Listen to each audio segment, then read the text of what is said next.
So we'll send this. Pagka-send,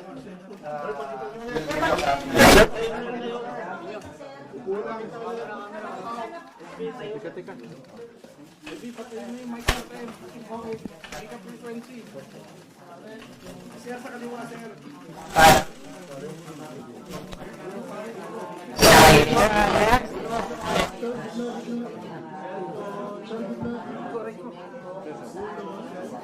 Sir, isa pa. Sir.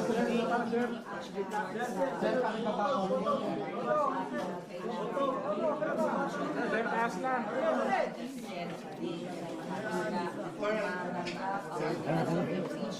let me tell you a little bit more about the procedure. So sa Monday, nasa order of business yun. Ibibigay sa rules like any other. Yung majority leader or acting majority leader, yung kanyang i-represent. No? The likely scenario is we will organize muna the Senate so may mga committees. Take that out. From the majority side, kasi nag-focus kami kagabi, I don't see any amendments. So if there's going to be any, I'm not saying there will be, I want to be clear, I'm not accusing anyone of delays. I'm saying it won't come from the majority kasi nag-meeting kami kagabi. We are happy with the former rules. Kung ano yung good na rules kay sa mga dating na-impeach, good din sa amin ngayon. So, kaya lang, hindi ko matatanggal yung karapatan ng bawat senador na tumayo. Ang problema, madidelay kung babaguhin pa yung rules kasi ipapublish pa ulit yun. But from the majority, that's why sa letter, I just wanted to be safe. Sinabi ko doon on Monday or the soonest time or 14th. No? If everyone agrees on the rule, I do not see any reason why hindi kami makapag-convene sa Monday. So ano mangyayari pag nag-convene? And then may motion to convene, ako muna mag-host as presiding officer of the impeachment court, and then yung 23 na senador. After that, our job is to issue the summons. Okay? And then from that time on, pag sumagot na, di ba, aandar na yung process. I'll brief you more about the process later on. And probably, kung hindi Monday mismo or Tuesday, we will have a focus para yung calendar. So the biggest issue for me is the balancing between the legislative work given the mga crisis na humaharap. Kung maganda takbo na ekonomiya and we don't need any urgent legislation, pwedeng mag 90-95% sa impeachment court. Unless nga sabi ng mga senador, pwede pa rin, bilisan na lang. But you know, madaling yung sarili mo lang inasahan mo. Halimbawa, Alan, bilisan mo sa pagpunta ng Senate. Alan, bilisan mo yung sulat. That's under my control more or less. Diba? But when you say it's a trial, you cannot stop both sides from presenting the number of witnesses na gusto nilang sabihin. So, madaling sabihin, bilisan, at madaling sabihin, it will finish by this month or that month. But all of those will be approximations. So, Okay, any hindi question? po din po as impeachment court, yung talaga for lead. Pero how about the trial proper? When is the latest trial going to Once happen? you convene and issue the summons, the direction. Pero yung trial proper is Yung for yung trial proper po ay after all the Yeah. procedures. Susundin mo lang yung number of days. So walang delay yun. Kung ano na sa rules, kung ano na constitution. the trial proper maybe in June? Maybe in June for the trial proper? July? I don't want to preempt the calendar. But if it's 15 days, so we will follow. Actually, what we're doing now, after the meeting, then seeing you, we're gonna make a draft calendar. So the calendar will not be based on anything that is discretionary. It will be based on objectivity. So kung nakalagay sa rules, ganitong number of days para sumagot, this number of days sumagot, then trial na kagad. So po yun ang sagot, SP, doon sa sinabi na yung pagpapalit ng liderato ng Senado ay para ma-block yung impeachment sa trial.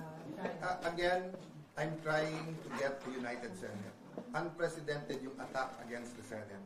First nung Monday na hinabol sa loob ng Senate ang isang senador, ginulpe ang isang member ng USAA, and then last night, the armed attack on the Senate, unprecedented yan. Diba?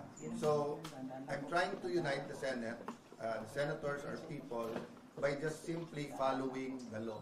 The Constitution, our rules, and what is right. Diba? So sabi ko naman sa inyo lahat, dalawa lang libro ko, yung Bible, yung Constitution. Everything else follows. Even the Constitution for me has to follow the Bible.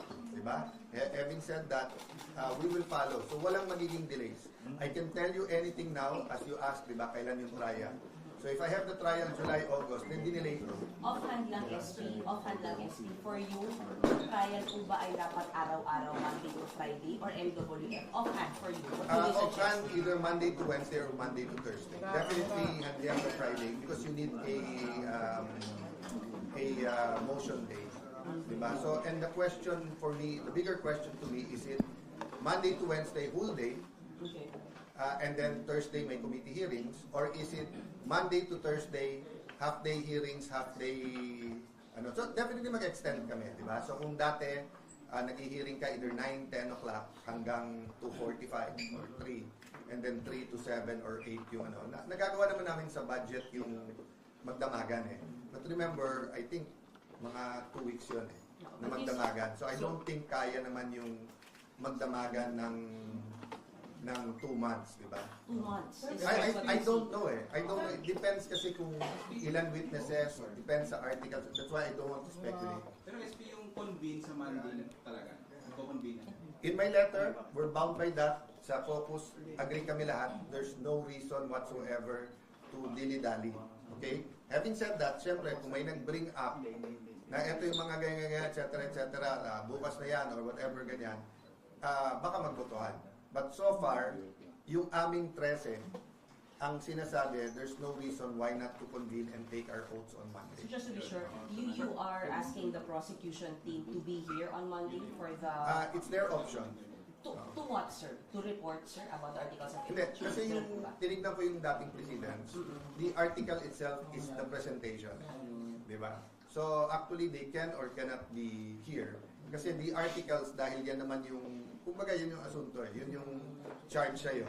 So ang process, yung summons, para sumagot naman yung kabila. Who will SP, read the wala articles nang of debate impeachment? sa convening. Who will read the articles of impeachment? The prosecutor or kayo po sa Monday? Sa Monday, malamang yun yung, ano, Major. yung pagbigay nga namin sa Madyo. Pero the impeachment court has a life of its own. So depende sa mga motions na maganap doon sa impeachment court. May SP, wala na pong debate about the convening. On our side, wala. On the majority side, wala. Hindi ko alam sa minority. Pero SP, Diba? I'd like to consult them, but I'll only see them on Monday. Medyo busy sila ngayon na trinatry kausapin yung mga membro namin na sumali ulit sa kanila. SP, kahapon So may co-attempts na naman, sir? Against you naman ngayon, sir? Suggest, ano naman, expected naman. Who told you that, sir? From the majority? Oo. Na kinakausap nila, sir? May invitations to talk, may pananakot, but dati na silang takot eh. But your 13 is solid. But your 13 is solid. You're always solid until you're not. But I believe in the 13, I believe in our cause.